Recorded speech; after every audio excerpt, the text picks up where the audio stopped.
the beaches. We're the plain belly sneetches, not water and leaf beaches.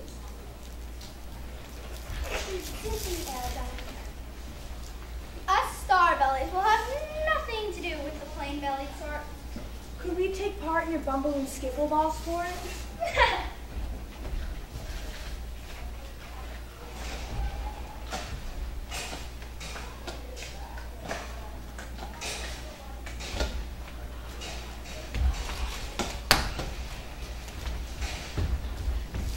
Stupid little star, that green little shape doesn't change who we are. Those star bellies think they're such smarties with their Frankfurter marshmallow truffalo parties.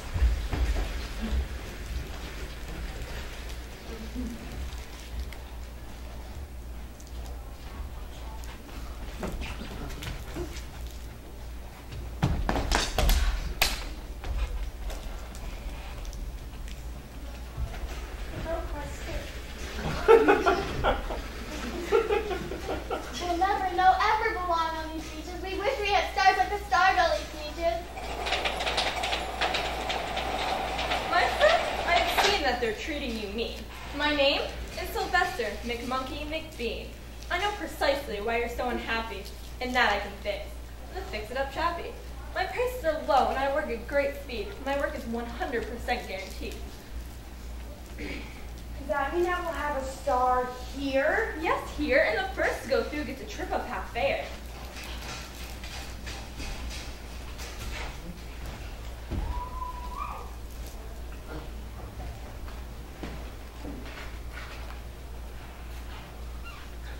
It worked.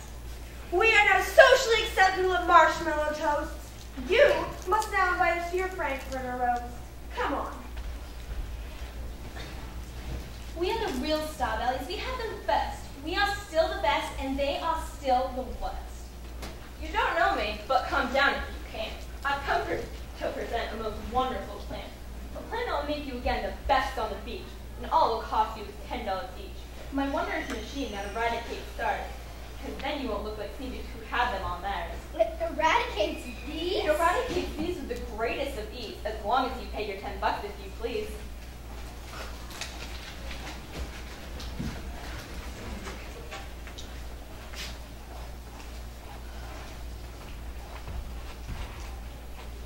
Now we know who is who, and there isn't a doubt. The best kind of sneetches are sneetches without.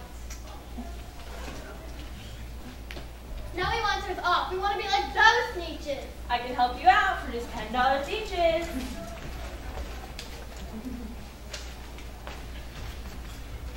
Thank you. Thank you. Thank you.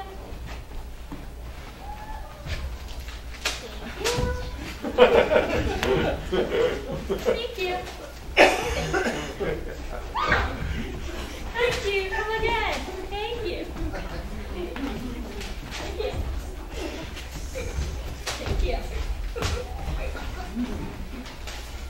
Thank you.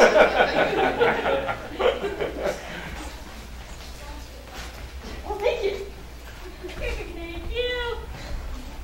Thank you.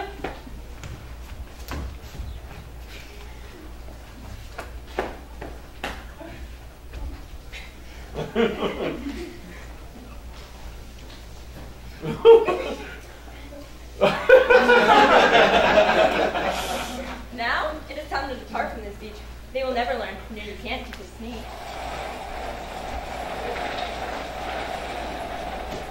That McBean fellow's wrong, for I'm happy to say, I think we've learned quite a lesson this day.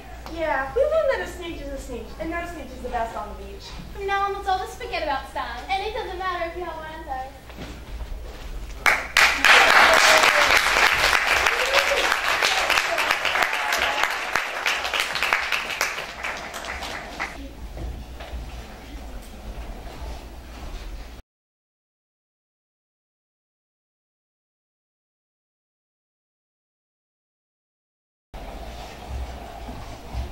Well, I was walking in the woods one night, and I saw nothing scary. For I have never been afraid of anything, not very. Then, I was deep within the woods, when suddenly I spied them. I saw a pair of pale green pants with nobody inside them.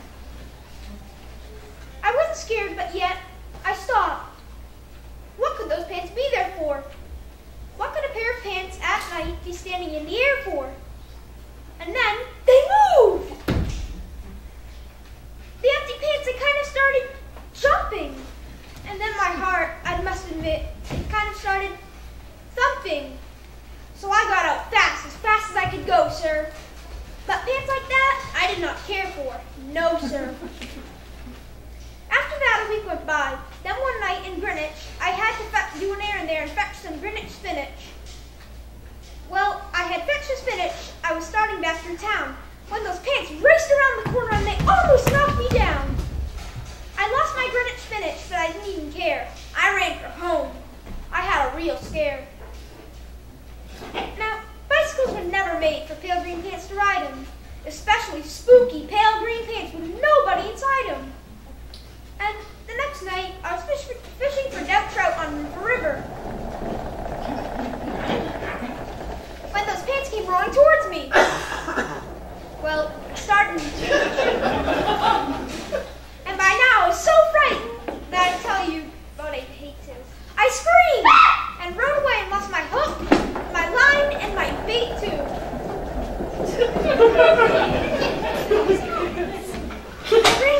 I ran inside a brickle bush. I hid myself away. I got brickles in my britches, but I stayed there anyway. I stayed all night, the next night too. I'd be there still, no doubt. But I had to do an errand, so the next night I went out. I had to do an errand. Had to pick up snide in the dark and gloomy snide field that was almost 9 miles wide. I said, I do not fear those pale green pants with nobody inside. I said those words. I said them, but I lied them. Then I reached inside a snide bush, and the next thing that I knew, I felt my hand touch someone, and I bet that you'll know who. And there I was, caught in a snide, and in that dreadful place, those spooky pale green pants and I were standing face to face. I yelled for help. Help! I screamed. I shrieked. I howled. I yelled. Yowl! I cried. Oh, save me from those pale green pants with nobody inside. But then a strange thing happened. Why, those pants began to cry. Those pants began to tremble. They were just as scared as I. I never heard such whimpering. And I began to see that I was just as strange to them as they were strange to me. I put my arm around their waist and sat right down beside them. I calmed them down, tore empty pants, with nobody inside them. Now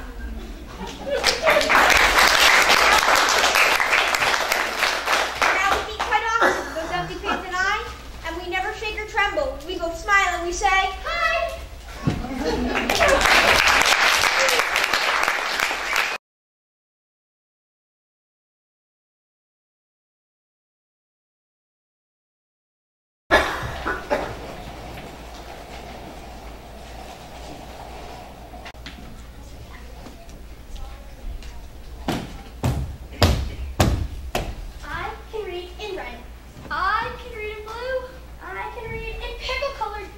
I can read in red and in purple and in brown. I can read in a circle and upside down. I can read my left eye and my right.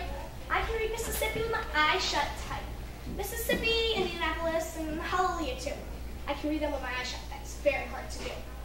But reading with my eyes shut, I don't do an awful lot because it's not good for my hat. It makes my eyebrows get red hot. So reading with my eyes shut, I don't do an awful lot. When I keep them open, I can read with so much more speed. You have to be a speedy reader because there's so much to read. You can read about trees. You can read about bees. You can read about knees. And knees on trees and bees on trees.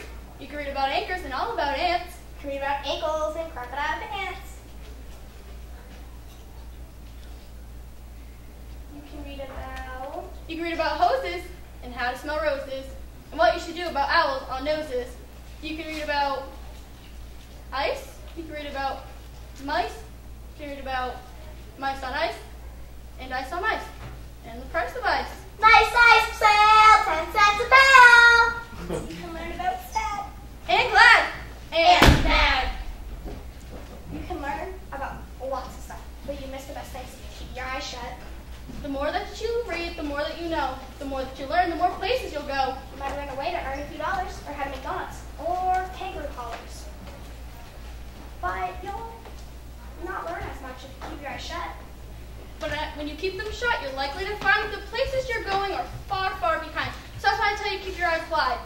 them wide open, at least on one side.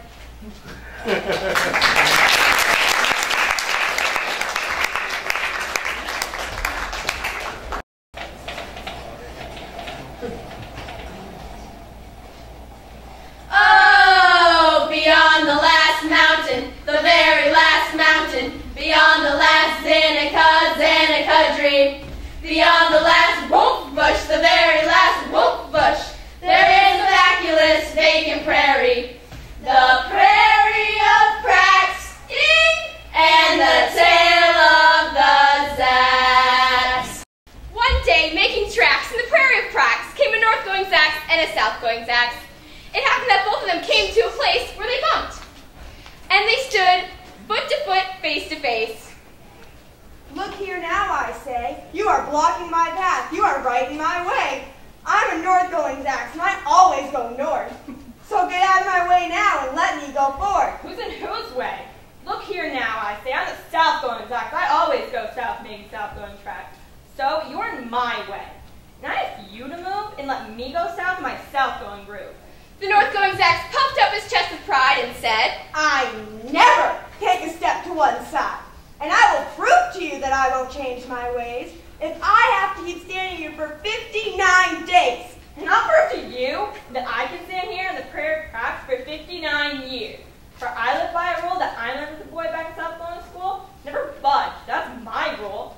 Never budge to the least. Not an inch to the west, not an inch to the east. I'll stand here, not budging. I can and I will. It makes you and me and the whole world stand still. well, the world didn't stand still. Eventually the new highway came through, and they built it right over those two stubborn Zacks, leaving them there unbudged in their tracks.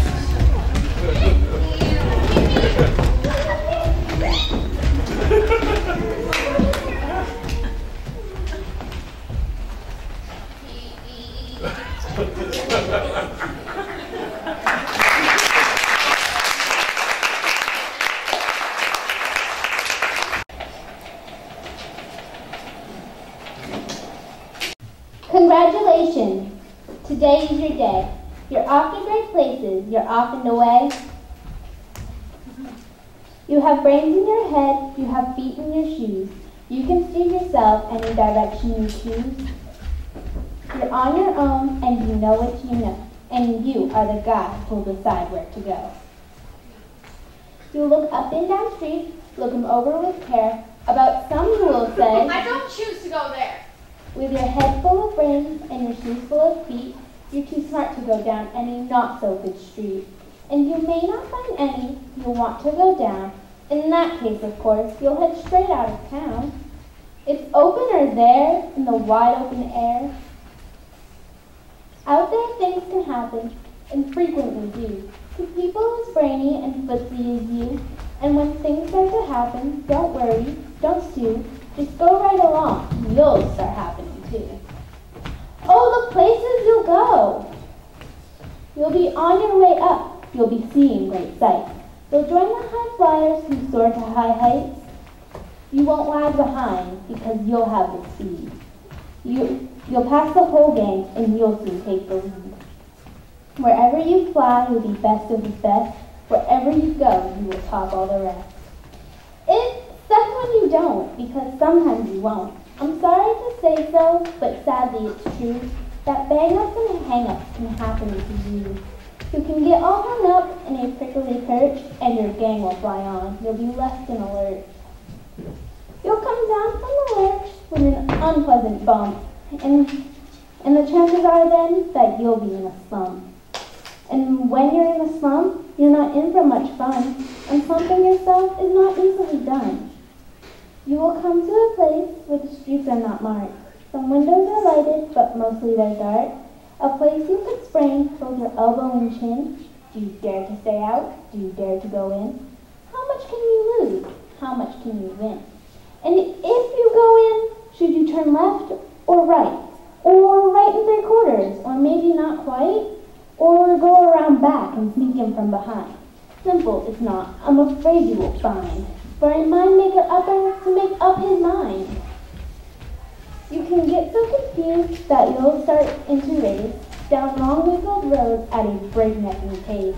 and grind on for miles across weirdest wild space, headed, I fear, toward a most useless place, the waiting place. For people just waiting for a train to go, or a bus to come, or a plane to go, or the mail to come, or the rain to go, or the phone to ring, or the snow to snow, or waiting around for a yes or no, or waiting for their hair to grow. Everyone is just waiting. Waiting for the fish to bite, or waiting for wind to fly tight, or waiting around for Friday night, or waiting perhaps for their Uncle Jay's, or a pot to boil, or a bed to break, or a string of pearls, or a pair of pants, or a wig with curls, or another chance.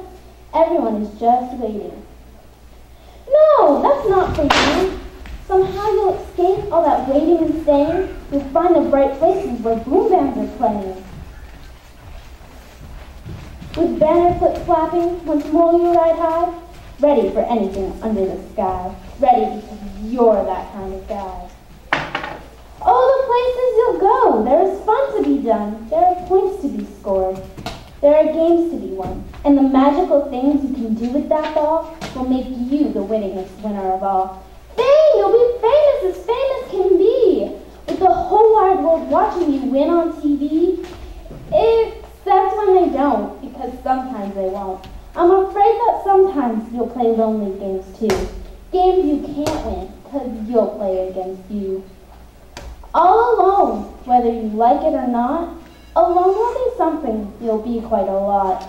And when you're alone, there's a very good chance that you'll meet things that can scare you right out of your pants. There are some down the road between hither and yon that can scare you so much you won't want to go on. But on you will go, though the weather be foul. On you will go, though your enemies prowl. On you will go, though the hack and crack prowl. Onward up many a frightening feet, though your arms may get sore and your sneakers may weep. On and on you will hike, and I know you will hike far and face up to your problems wherever they are. You'll get mixed up, of course, as you already know. You'll get mixed up with many strange birds where you go. So be sure when you step with care and great tact, and remember that life's a great balancing act. So never forget to be dexterous and deft, and never mix up your right foot with your left. And will you succeed? Yes, you will indeed. 98 3/4% guaranteed. Kid, you'll move mountains. So, be your name Bucksband or Bixby or Bray or Mordecai Alley than Alan O'Shea, you're off to great places. Today is your day. Your mountain is waiting, so get on your way. Bye.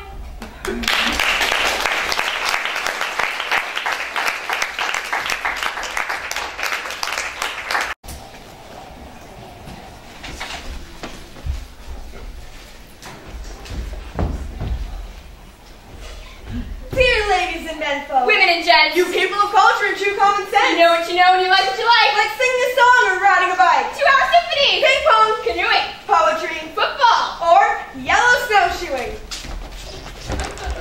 We like that stuff too. It's the greatest. You bet. And topping the list, Romeo and Juliet.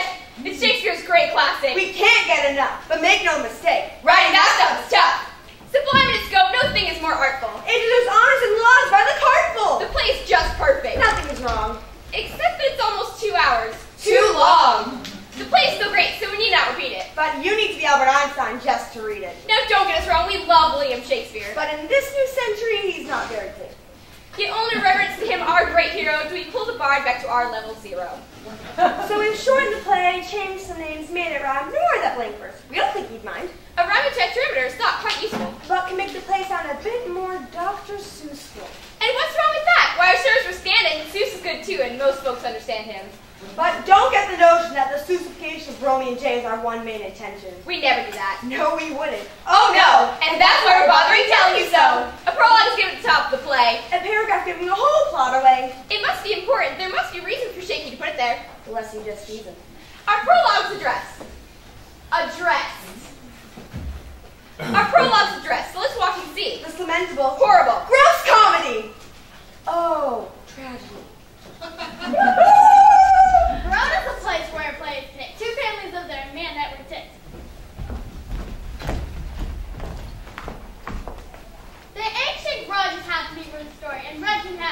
more gory. Straight from the lines mentioned above, Hop Kid 1 and Kid 2, and they fell in love. Kid 1 and Kid 2 each took their life as a result of their parental strife. Their families were fighting or feuding with better, but somehow the death of their kids made it better. Their families were pals now, they don't go on hikes. Mud rats but climb on dikes and pedal their bikes. Now we're not saying that taking your life is an antidote family of tumult and strife. That's an idea that sure can make plays out, but in real life it just doesn't work out well. Now kids, forget what you've heard. We're professionals and we're insured. Just a reminder, this interpretation takes nothing from Dr. Seuss's inspiration. Our thoughts are our own as I stand alone and play on the xylophone 8-bell trombone.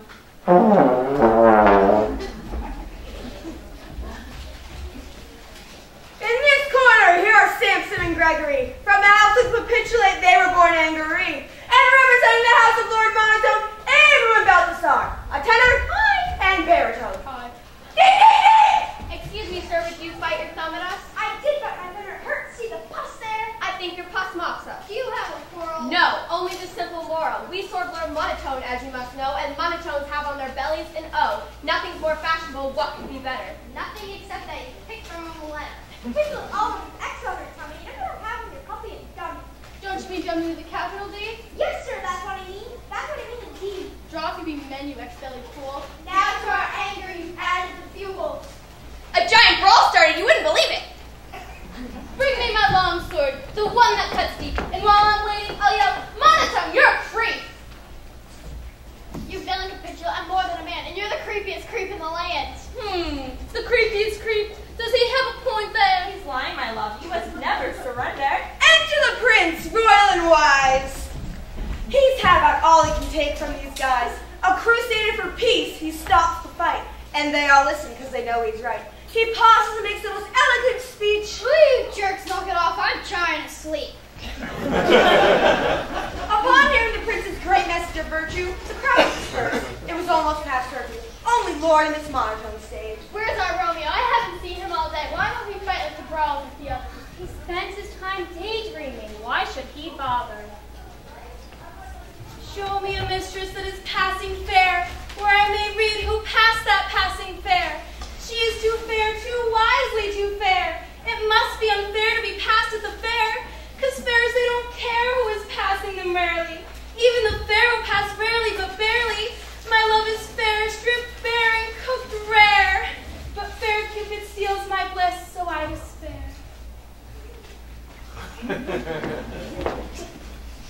That was young Romeo, kid number 1. But as we can see, he's not having much fun. Perhaps he could use some red Sneasel fruit juice. It's the best juice when your mind's on the loose. It's guaranteed for 10,000. 6 uses. And it's nothing, no nothing like old Dr. Seuss's. Nor is our play which can stand on its own. Just thought we'd remind you before you go home. Meanwhile, back at the Capitulate pad, there's a suitor for Julie and he's with her dad.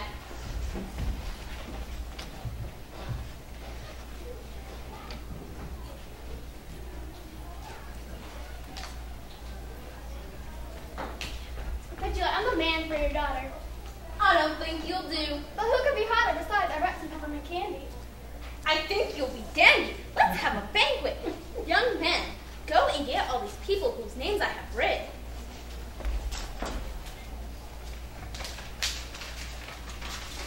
Before I can find all these people and greet them, I need to find help from someone who can read them. 'Cause fairs they don't care who is passing them rarely. Even the fair will pass rarely, but barely. My love is fair, stripped fair and cooked rare. But fair Cupid steals my bliss, so I despair. Romeo, I know your heart has been broken, so on this note you've endlessly spoken. I've tried my best to be a philanthropic. Cousin, I think you've exhausted the topic. This tether to be sadness, I think you must cut. Or if you don't, will you please just shut up? Benvolio is so rare to forbear. Hey buddy, what's up? Can we help you there? Sure enough, I'll try to read it, because I've got this list here. I just can't read it. Just find a strong reader is what I've been hoping. I'll read it to you. It'll keep me from moving.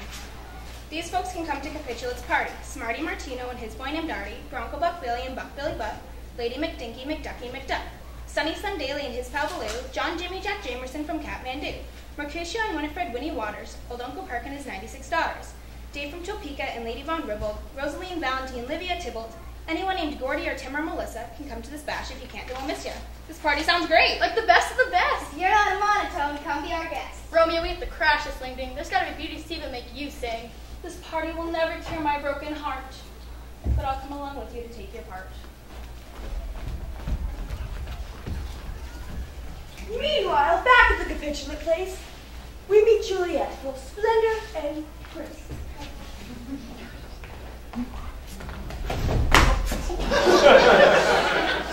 Sure, Juliet. Now where could she be? Oh, my daughters, don't leave her to me.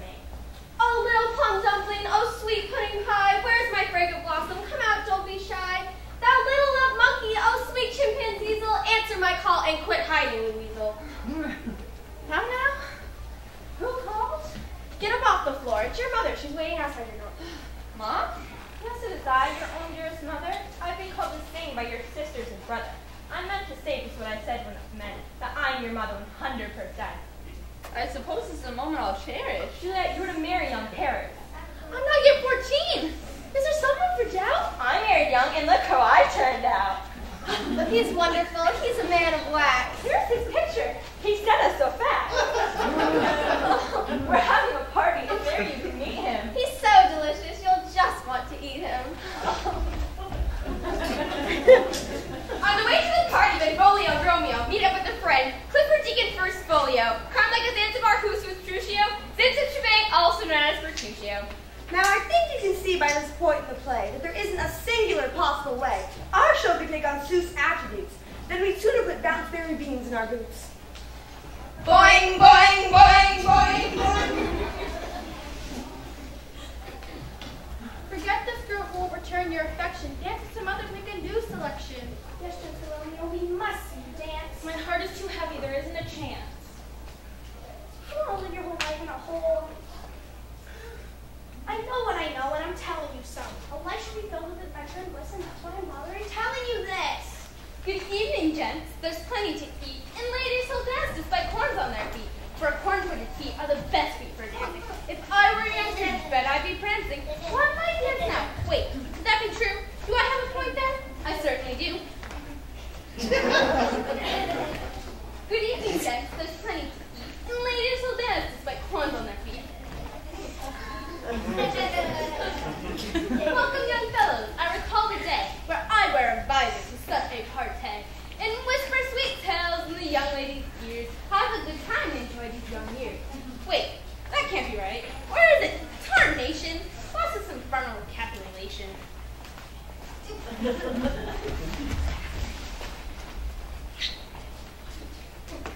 Ayachi mama!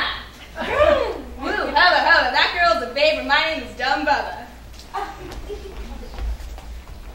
My monotone alarm has just kept me alert. I keep it hidden right here in my shirt. It's text monotone, never wrong. And this one's fooling where he don't belong. This brings me on the trust cast, but it needs to be smitten. You're not Tybalt, did you lose this mitten? I did lose.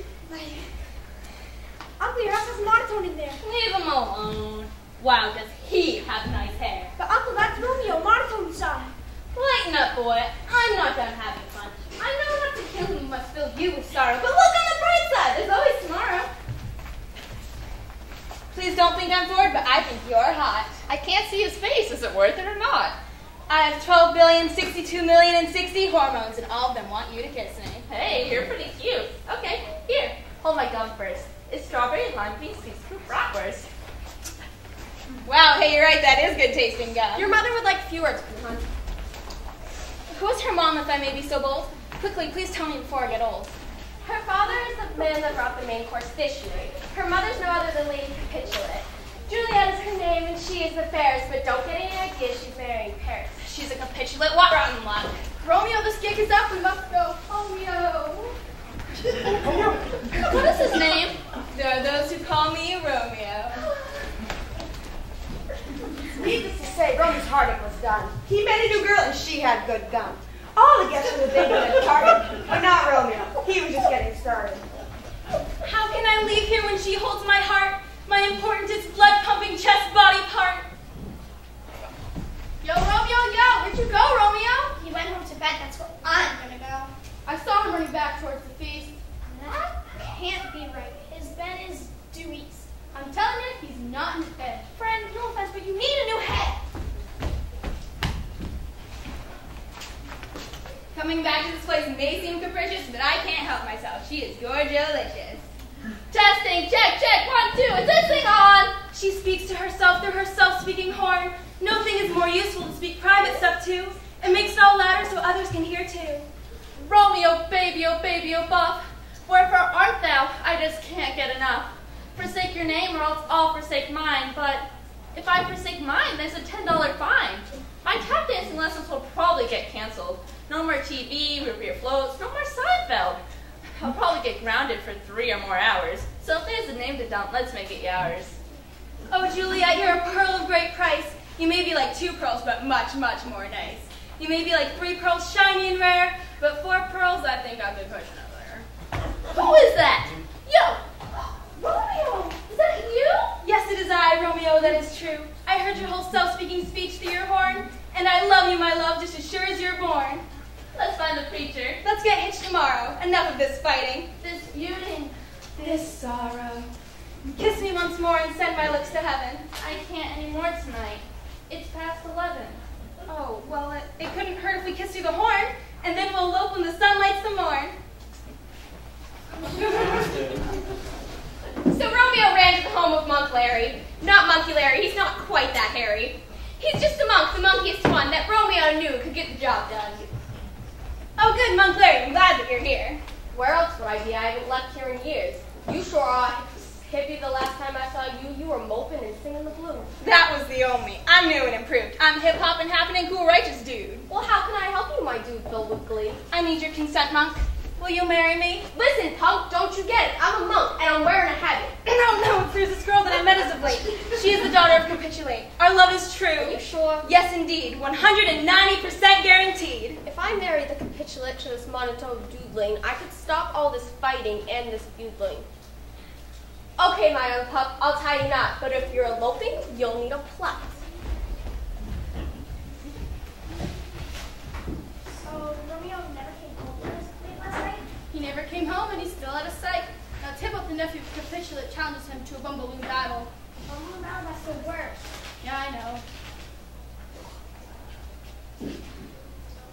Down in concurrence for your Romeo. Tip was the best bumballoonist around. I've seen him bumballoon 20 men down. I can hold my own at ballooning, but loves like young Romeo's are too busy.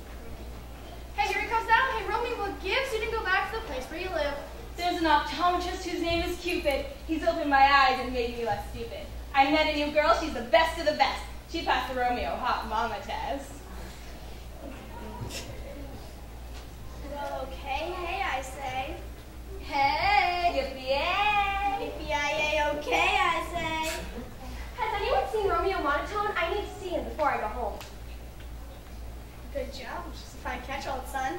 I guess I was picturing someone more young. She's a babe, all right. Look at those curls. What are you mental? That's not the new girl. Juliet, my mistress, inquires about you, but I think she's missing her half-dozen screws. Now I must ask you, what makes you so great? Why do you deserve Miss Capitulate? Well, I make a great milkshake, all my friends say so. Good enough for me, so where should we meet you? We'll meet at Monk Larry's place later today. He'll marry us there, and then we'll say hooray! Small wedding, what could be humbler? Excuse me, miss, can I get your number? So Romeo went back to Monk Larry's house. Not a creature was stirring, not even A mouse!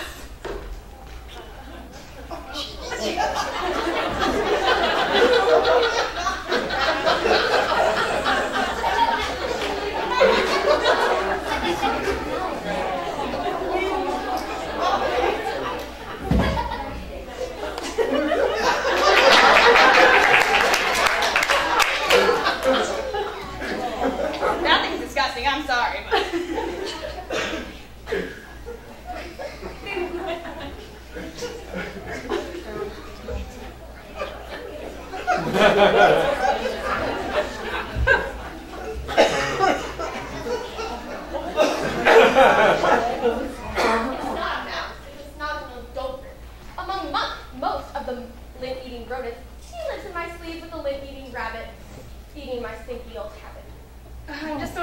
stomach's a wreck. Where could they be? Just a second. I do not like his stinky clothes. I do not like his schnozzle nose. I do not like them near or far. I do not like them in a car. I do not like them in a tunnel. I could not push them through a funnel. I only love the girl I met. And here she comes. Hey, Juliet. I am so sorry that we're late in getting here. I've used 8 cans of spray in my hair. So don't let him out. No, I won't. I vow. So, where's the monk? For crying out loud. I think I know where. I'll be back in a jiffy, so never despair.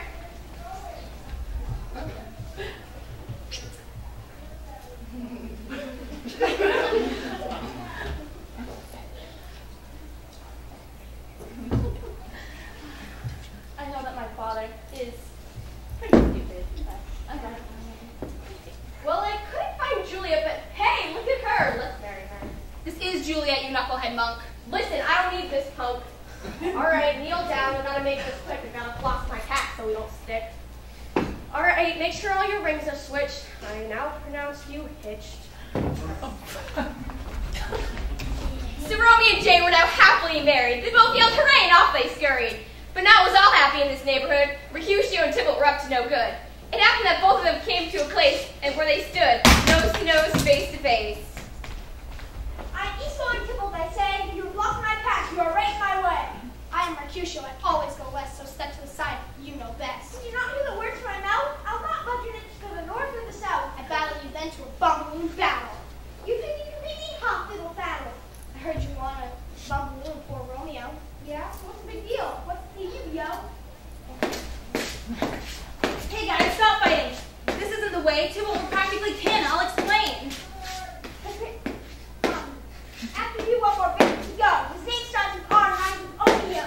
Guys, quit fighting, because that's just as bad as putting chameleons on top of plaque. I forgot my balloon! I am victor of this lame buffoon. Mercutio! Romeo! Are you dying? No, I'm fine. And I'm lying. Let me pull this balloon from your breast. Please, I prefer you call it chest. Whatever. This thing won't budge. Prepare to die, Romeo. I hold a grudge. The stuffed balloon is really a pain. Oh! For my own balloon, I am now slain. What in the world? Crap, how did this happen? Not me off guard. Yeah. Romeo, run or you're a sitting duck. On fortune's fool and the plaything of luck. What happened here? I would like to explore. The reason there's 2 dead guys here on the floor. Tybalt here, a beloved good friend Mercutio, then got his bell rung by poor sweet young Romeo. Oh, Tybalt-tee-do, my brother's third cousin, 4 times removed. My kinsman Tybalt lies dead on the floor. Romeo must die to even the score. Easy there, girly girl. I call the shots. I am the prince here, believe it or not. I'll banish young Romeo from Bear Verona after I finish this slice of balloon.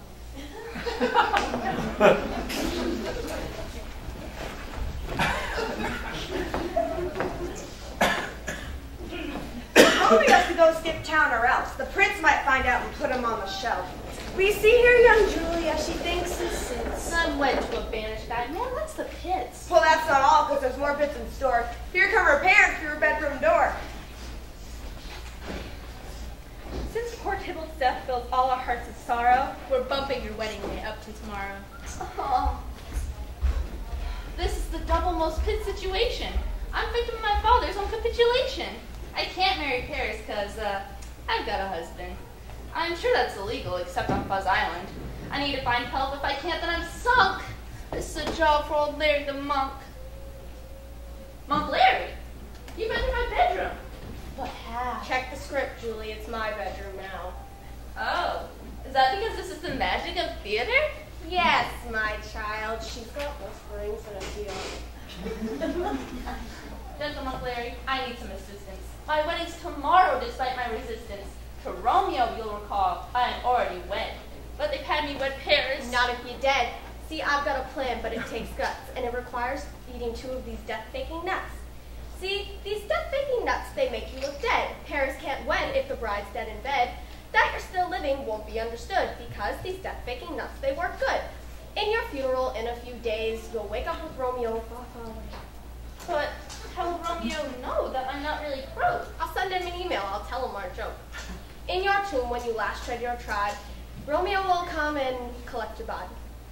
I'll take the nuts when evening has come. And I'll send an email to Romeo.com. So the monk sent his email with details attached, but Romeo missed it because his PC crashed. He never learned Juliet was faking disaster. Shucks, no, I can't play double sneetch blaster.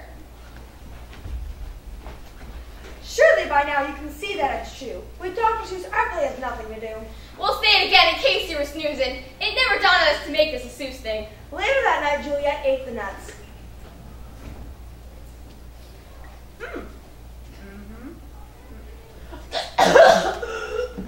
Then in the morning, she wouldn't wake up. Ah! What's the matter? Is Juliet dead? Is her body cold? Is there blood on her head? Did you check her pulse? Did you give her CPR? Did you give her the licking Heimlich maneuver? No. Then tell me, what's this about? My leg cramped up. I just finished working up. I'm so glad to hear Juliet isn't dead. She's just a sound sleeper. She's got a good bed. A good bed means everything to a sound sleeper, but now that she's rested from her bed, she'll leave. Juliet, wake up. It's your lucky day. Today's the day that we give you away. Today's the day we give you to Paris, the young lord. Up, out of bed. Say, she's stiff as a board. Her body's cold. Maybe she froze in her dream. Or maybe she's dead. It's our turn to scream. Meanwhile, back on the beach with Aiden, we'll meet up with Romeo. That's where he hid. Benvolio found him there sunning himself, disguised as an angel of something else.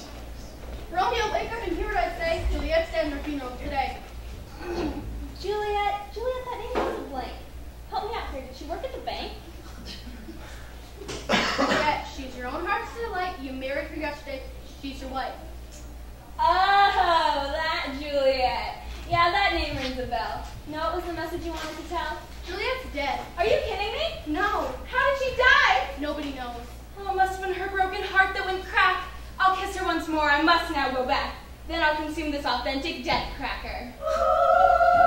It'll take me quickly out of the picture. Don't try and stop me. It must be this way. Without Juliet, I shan't see one more day. My ears are deaf to your protestations. My mind is made up to have life deprivation. There's nothing, Benvolio, that you can do to keep me from dying. I will follow through. Don't make a scene now. I've told you my notion. I am a train and my wheels are in motion.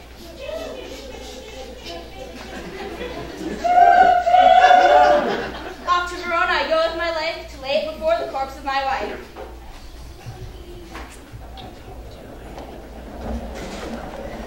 Please don't touch the body.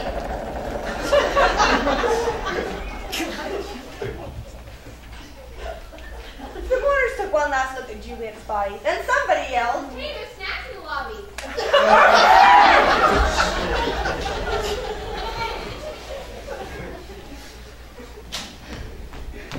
Juliet, honey, to get here I ran, but I tripped on a gravestone and fell on my can. I came to give your lips just one last kiss, and then when I'm done, I'm gonna eat this.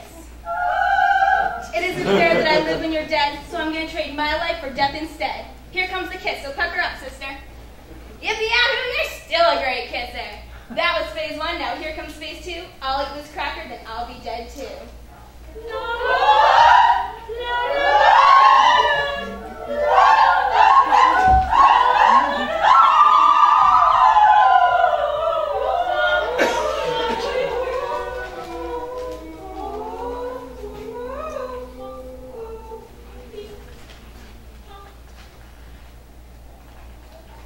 Now there's a reason Romeo's life is melting. because we switched his death cracker with a plain saltine. We've read the show and it don't end pretty. So we tweaked the plot of it, made it less gritty. Juliet woke up from her death-like grip slumber. And overjoyed, Romeo did a shuffling disco dance number. Mercutio and Tybalt weren't really dead. We were just playing, messing with your head. We're such good pals now. You're such a good listener. They'll both be attending the Swish fishing opener. Now that both of us are done on hiatus, we bought a machine that a nice fellow made us. It's guaranteed to make every folks happy.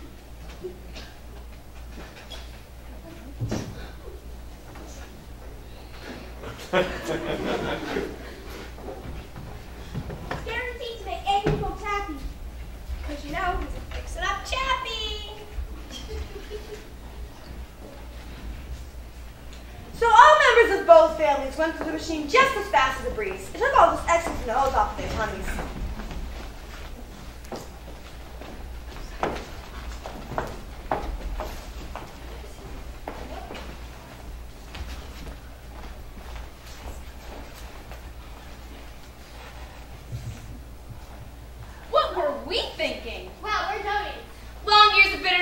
toss it away. Now they have nothing but nice things to say. Compliments flew.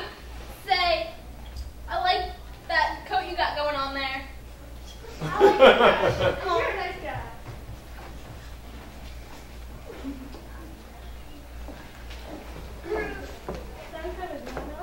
Since there's no one left who felt bugged, They all partook in a giant group. it was official. The feuding had ended, the lovers kept loving, and the families befriended. All members from both families sold their bumballoons and with the money bought a pontoon. And now tonight, with the fish and the ducks, they all partake in pontoon potlucks. Now I think you can see that no one here died. What? Could we help it if our prologue lied? But come on, that's not a way to end a good play. Dr. Seuss wouldn't, I venture to say. No, he wouldn't, and neither would we, even though our play is Dr. Seuss free. Well, it did have a few small Seusses, some overblown rhyming, and minor plot scissors. This stuff is dangerous. It shouldn't be tried. To interpret William Shakespeare, Seussified. Leave that to the artists. They've had the right schooling. They're the pros, and they know what they're doing. We hope you enjoyed this tragic lament. Because we've all enjoyed it. 100%!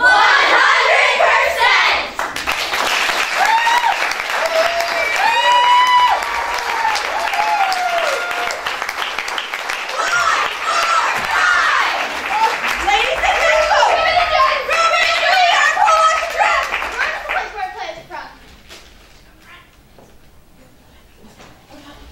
We just thought we would tell you before you go home.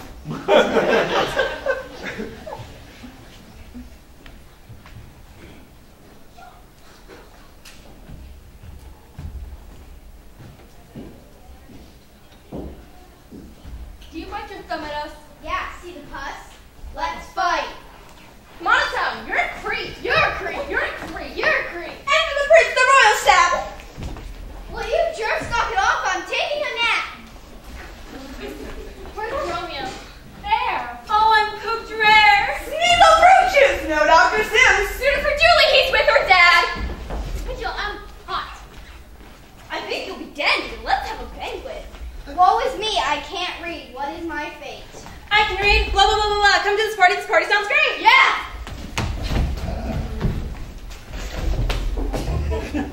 Thou sweet chimpanzeezel, get up off the floor. Is this a moment I'll cherish? Of course it is, girly girl. You're marrying Paris. This is Spangles, known as Mercutio. You want to live your whole life in a hole? Hey guys, watch me dance. I've got soul. I Hachimana. Uncle, your house has an article in there. Leave him alone. He has nice hair. I think you're hot.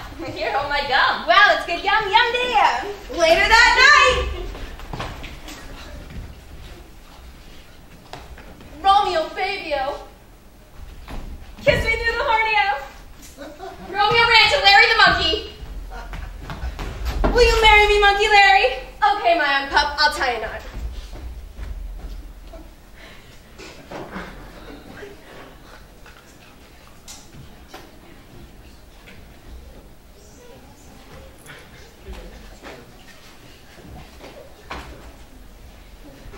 Mercutio, walk to the bed. Move. No. Down. Mercutio. Romeo. Let me pull this bumballoon from your breast. That's my chest. Crap! Romeo must stop! They've had me wet Paris. Man, this is the pits. If only I had someone to help me. Not if you eat 2 of these death-faking nuts. Romeo's PC crashed. Double sneak blaster. Is she dead?